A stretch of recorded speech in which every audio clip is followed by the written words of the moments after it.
হাই, মই ৰত্নদত্ত SHG মোটিভেশ্যনেল trainer. আজি আমি আলোচনা কৰিম মুখ্যমন্ত্ৰী নিযুত মইনা স্কিম। মুখ্যমন্ত্ৰী নিযুত মইনা স্কিম মুখ্যমন্ত্ৰী ডাঙৰীয়াই ফেব্ৰুৱাৰী মাহত লঞ্চ কৰিছে।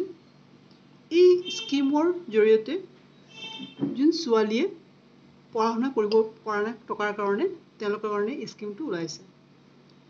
যদি কোনোবাই হায়াৰ ছেকেণ্ডেৰী পঢ়িব বিচাৰিছে, গ্ৰেজুৱেশ্যন পঢ়িব বিচাৰিছে, পোষ্ট গ্ৰেজুৱেট পঢ়িব বিচাৰিছে, কিন্তু টকাৰ কাৰণে গ্ৰেজুৱেশ্যন কৰিব নোৱাৰে বা পঢ়িব নোৱাৰে, এই স্কিমৰ জৰিয়তে চৰকাৰে কি কৰিছে অলপ টকাৰ সাহায্য দিছে।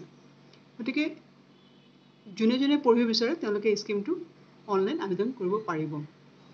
এই স্কিমৰ জৰিয়তে যোন ছোৱালীয়ে, এইটো অকল ছোৱালীৰ বাবে হয়, যোন ছোৱালীয়ে হায়াৰ ছেকেণ্ডেৰী 11ত নাম লগাইছে তেওঁলোকৰ কাৰণে 10,000 দিয়া হ'ব।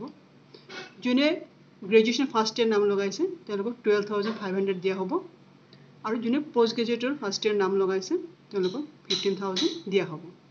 এই টকাটো তেওঁলোকৰ একাউণ্টত ডাইৰেক্ট দিয়া হ'ব যদি তেওঁলোকৰ গভট কলেজত নাম লগাইছে। যদি প্ৰাইভেট কলেজত পঢ়িছে তেন্তে তেওঁলোকে এই স্কিমৰ কাৰণে এলিজিবল নহয়। এই স্কিমৰ সুবিধা লৈ পেলাই তেওঁলোকে তেওঁলোকৰ পঢ়া শুনাটো আগুৱাই লৈ যাব পাৰিব, কিন্তু তেওঁলোকে গভৰ্ণমেণ্ট কলেজত এডমিশ্যন ল'ব লাগিব। আৰু যোন ছোৱালীয়ে পঢ়ি আছে কিন্তু অলৰেডি বিয়া হৈ গ'ল, তেওঁলোকে এই স্কিমৰ কাৰণে এলিজিবল নহয়। কাৰণ এই স্কিমটো যিটো লক্ষ্য হৈছে যে আমি ছোৱালীবিলাকৰ যাতে সোনকালে বিয়া নহয়, চাইল্ড মেৰেজটো যাতে বন্ধ কৰা হয়, তাৰ কাৰণে এই ছোৱালীবিলাকক পঢ়া শুনাৰ কাৰণে আৰু সুবিধা দিছে এই স্কিমৰ জৰিয়তে। গতিকে যোন ছোৱালী অলৰেডি বিয়া হৈ গ'ল তেওঁলোকে এই স্কিমটোত এপ্লাই কৰিব নোৱাৰিব। গতিকে এই স্কিমটোত আপোনালোকৰ ডকুমেণ্ট কি লাগিব? এই স্কিমৰ ডকুমেণ্ট লাগিব Aadhaar card, passport size photo, mobile number, bank account, 10th pass certificate, marksheet and domicile certificate. Domicile চাৰ্টিফিকেটটো আপোনালোকে কোৰ্টৰ পৰা ওলাব লাগিব। আৰু বেংক পাছপোৰ্ট যদি নিজৰ নামত একাউণ্ট এটা খুলিব লাগিব। Aadhaar card, passport size photo, mobile নাম্বাৰটো আছে আপোনালোকৰ, গতিকে অকল ডমিচিয়েল চাৰ্টিফিকেটটো বনাব লাগিব।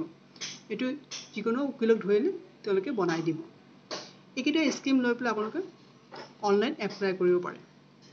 গতিকে এই স্কিমৰ জৰিয়তে যোনে পঢ়া শুনা আগুৱাই লৈ যাব বিচাৰিছে তেওঁলোকে স্কিমৰ সুবিধা লৈ পেলাই পঢ়া শুনা আগুৱাই লৈ পাৰিব।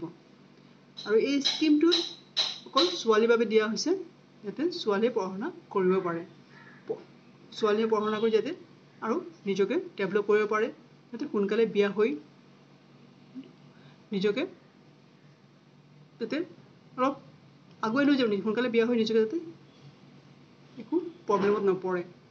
কাৰণ চাইল্ড মেৰেজ হোৱাৰ লগে লগে ছোৱালীবিলাকৰ কি হয়, এটা প্ৰব্লেমত পৰি যায়, নিজৰ গা বেয়া থাকে, যিটো কেঁচুৱা জন্ম দিব তেওঁলোকৰ এটা ভাল কেঁচুৱা জন্ম নহয়, কাৰণ ফিজিকেলি মেণ্টেলি অলপ ডিপ্ৰেশ্যন থাকে। গতিকে এই স্কিমৰ জৰিয়তে আপোনালোকে সুবিধা লৈ পেলাই পঢ়া শুনা আগুৱাই লৈ পেলাই আৰু নিজকে ডেভেলপ কৰক। যদি ভিডিঅ'টো ভাল লাগে লাইক শ্বেয়াৰ কৰিব, ছাবস্ক্ৰাইব কৰিব। ধন্যবাদ।